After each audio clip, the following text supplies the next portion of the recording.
Hello student, आज हम मीराबाई के पद पढ़ रहे हैं। पद्य खंड मीरा।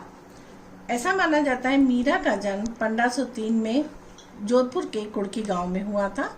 13 वर्ष की उम्र में इनका विवाह महाराणा सांगा के पुत्र भोजराज के साथ हुआ। इनके आराध्य देव हैं श्री कृष्ण। मीराबाई श्री कृष्ण से मनोहार करती हैं, लाल लड़ाती हैं और समय समय पर भी उलाना देने में भी देर नहीं लगाती हैं। यहाँ मीराबाई कहती है कि हे कृष्ण हरि आप हरो जनरी पी, द्रौपदी लाज राखी आप बढ़ायो चीर, भगत कारण रूप नर हरि धरियो आप शरीर, बूढ़ तो गजराज राख्यो काटी कुंजर पी, दासी मीरा लाल गिरधर हरो मारी वीर।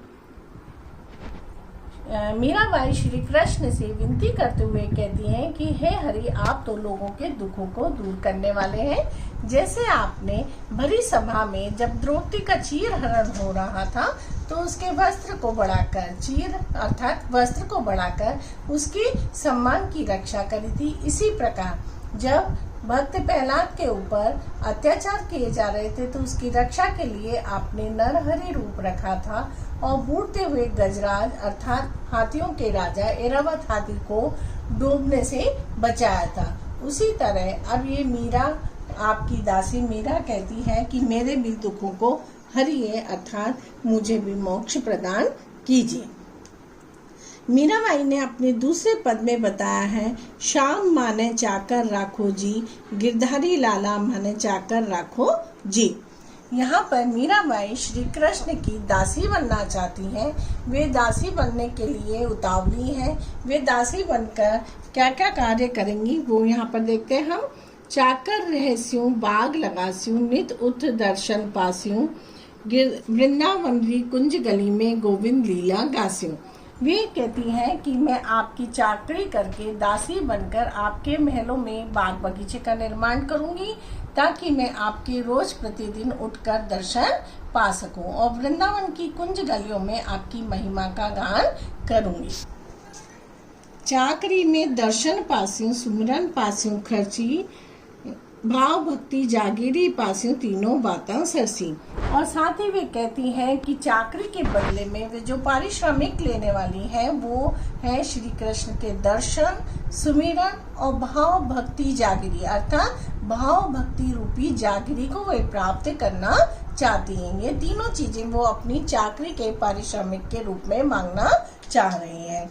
मीराबाई ने अपने पद में श्री कृष्ण के सौंदर्य का वर्णन करते हुए कहा है, मोर मुकुट पीताम्बर सोवे, गल बैजंती माला, वृंदावन में धेनु चरावे मोहन मुरली वाला। अर्थात वे कहती हैं कि श्री कृष्ण जो है पीताम्बर अर्थात पीले वस्त्र धारण करते हैं, गले में उनके वैजंती माला है और वे वृंदावन की गलियों में धेनु चराते हुए बहुत ही मनमोहक लगते हैं, बहुत ही सुंदर लगते हैं। आगे मीराबाई कहती हैं, ऊंचा ऊंचा महल बनास्यूं, बिच बिच राखूं बारी, सांवर यारा दर्शन पास्यूं, पहर कुसुम्बी साड़ी। यहाँ पे मीराबाई कहती हैं कि ऊंचे ऊंचे महलों के बीच में मैं जगह जगह पर बारी बनाऊंगी, बारी अर्थात खिड़की, ताकि मैं आपके यहाँ वहाँ सब जगह आपके दर्शन पा सकूं। और वो श्री कृष्ण को पाने के लिए, उनके दर्शन के लिए वे कुसुम्बी साड़ी पहनने को तैयार है। कुसुम्बी अर्थात वे पूर्ण समर्पण भाव से श्री कृष्ण की हो जाना चाहती हैं।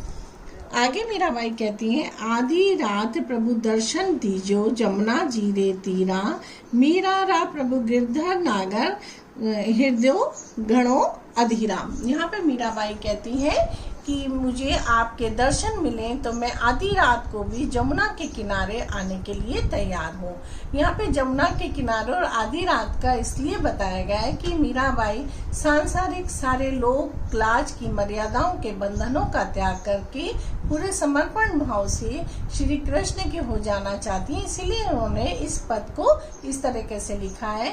और अब वे बहुत अधीर हो गई हैं, श्री कृष्ण के बिना वे नहीं रह पा रही हैं, अर्थात उन्हें तुरंत ही दर्शन पाने की वो बार बार उनसे विनती करती हैं, अर्थात वे मोक्ष पाना चाहती हैं। हमने यहाँ दोनों पद पढ़ लिए हैं, आप इन दोनों पद को बहुत ध्यान से पढ़ेंगे।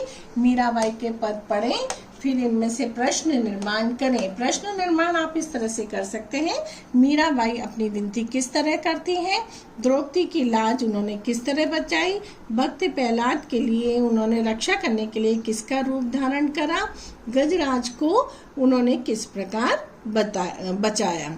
इसी प्रकार दूसरे पद में वो मीराबाई श्री कृष्ण की क्या बनना चाहती हैं, मीराबाई श्री कृष्ण की चाकरी करके कौन सी 3 चीजों को पाना चाहती हैं, मीराबाई ने श्री कृष्ण के सौंदर्य का वर्णन किस प्रकार किया है, मीराबाई श्री कृष्ण को पाने के लिए आधी रात को जमुना जी के तीर अर्थात वे किस प्रकार उनसे मिलने के लिए तैयार हैं।